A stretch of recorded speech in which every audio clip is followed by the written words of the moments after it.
Hello guys, চলে এলাম আবার নতুন একটা ব্লগ নিয়ে। তোমরা যারা বিগ বস দেখো বা দেখাও না,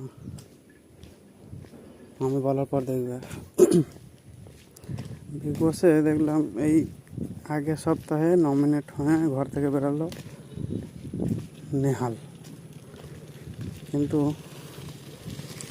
ওকে আবার ঘরে রিটার্ন আনা দরকার কি? তাহলে ওইখানে নাগমাকেও আনতে পারতো, নাতালিয়াকেও আনতে পারতো।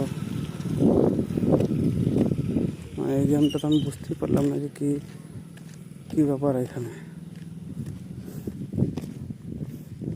এখন আমাল, তানিয়া মিত্তাল আর জিসান এদের মধ্যে ঝগড়া লাগাবার চেষ্টা করছে।